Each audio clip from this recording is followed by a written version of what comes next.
Welcome back. Well, Nuhu joins us now. He is the National Secretary of Nigerian Young Professionals as we continue our focus on the ongoing national conference. Thank you for coming on this morning. No, thank you very much. Well, yes, we do have a lot of a number of young people because we have heard them argue that, look, we do not have a sufficient amount of young people there to necessitate or make the kind of change that people want. Do you agree with that? Yes, definitely. I agree with that. We are just 18 in the national conference, 6 from the National Youth Council, and 6 from the student body, the National Association of Students. Then 6 were picked from the 6 geopolitical zones of Nigeria. So we're just 18, which actually do not represent the number of young people we have in this country. We have currently 80 million, young people in Nigeria, and which represent 60% of the population of Nigeria. So if you take 18, and we are the future generation of this country, and what they're discussing in national conference has to do with the future of this country, then you will know that really we are actually underrepresented in the. What kind of representation will be close to what you're looking for? Maybe we will have taken like 40%. What we want is that the future of Nigeria should be decided with the youths in perspective. And we believe that the older generation have tried a lot in trying to solve the problem of this country. But now we have an explosion in the world of youth population in the world. Out of 6.3 billion people on the surface of the earth, half of it are youths. That's the reason why you discover in some nations of the world, youths are actually demanding for change in government.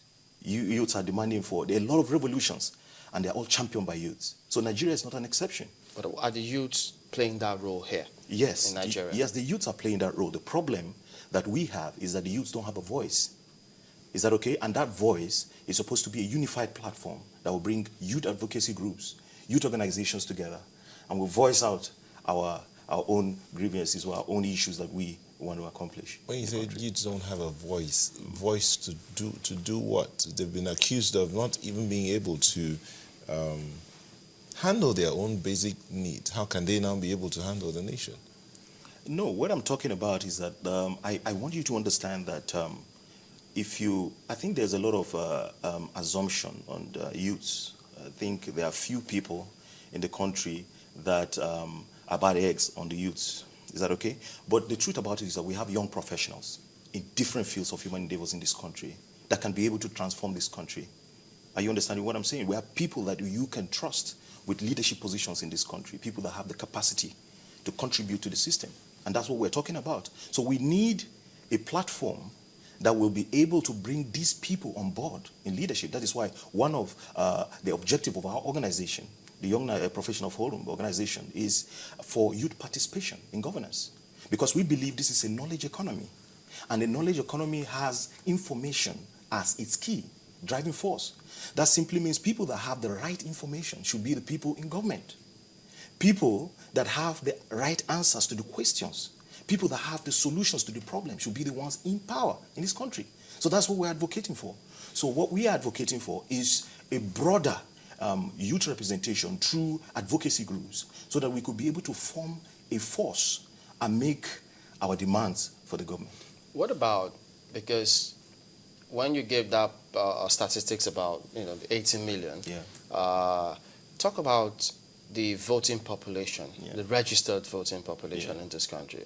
Lots of them are youths as well. Have they been able to throw their weight or pull their weight when it comes to voting? Okay, we have been able. I think there has been a lot of laxity in the involvement of youths because of lost hope, dashed hopes in the past.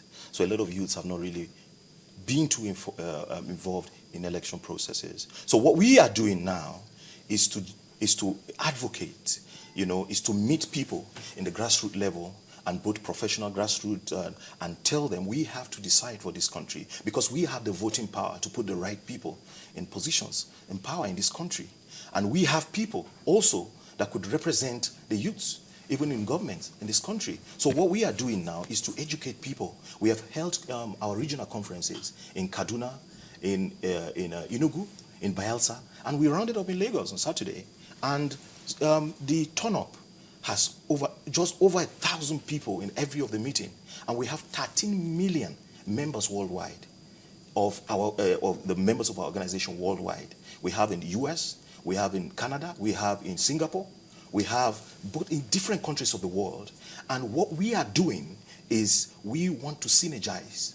We want to make sure that we marshal out all the resources that is needed, both human and material resources, to make sure that our agenda in this country is taken, that the next generation, power shifts to the next generation in this country. You're talking about 13 million Nigerians? Yeah, 13 million Nigerians all over the world. All over the world as your members. As your members. How would you say that you people get talking? How do you keep communication going? We keep communication with them through of course, this globalization, internet is there.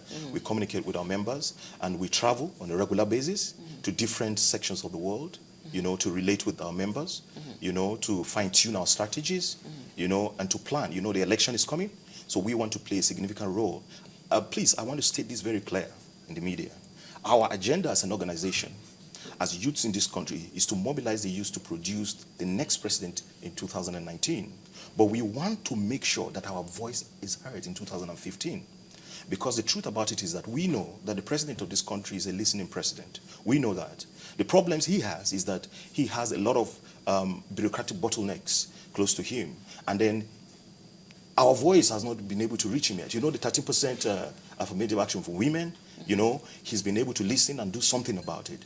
But we want to synergize to make sure that our voice is heard, that he will hear our voice. We are marshalling out everything that is required to make sure that we... Okay, well, I think that, by the time it's sorry, Nyota, I'm sure that by the time it's 2019, perhaps, Nigerians all over the world will be able to vote. It's something that INEC has been considering. So maybe we shouldn't talk about political participation from diaspora just yet, because 2019 is still far away. But looking at what is happening at the conference and listening to some of the complaints, one would say that if you look at what we have currently in terms of the House of Representatives and the Senate, oftentimes people say that they prefer to see what's going on in the Senate because it's a lot more tempered.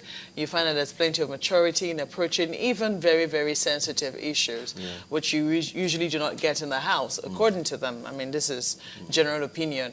And how this is because they believe that it's because of the youth population in the House. People are a lot more passionate, a lot more prone to maybe not comporting themselves properly, in this. Do you think that youths would have had the maturity? Because they believe that the issues that have been discussed at the conference are issues of grave importance to not just Nigeria of now, but Nigeria of the future. Do you think that youths would have been able to comport themselves in such a way that passions are tempered, emotions are tempered, and that it's only the meat of the matter that finally makes a forefront? Yeah, exactly. I believe that. You see, the truth about it is that if you look at the composition of the people in the House of Representatives, and then you decide to look at their CVs, you will discover that if you look at their CVs, you will discover that there's a major problem when it has to do with the crop of people that are participating in government. It's very important for us to understand that the crop of people are actually the major issue.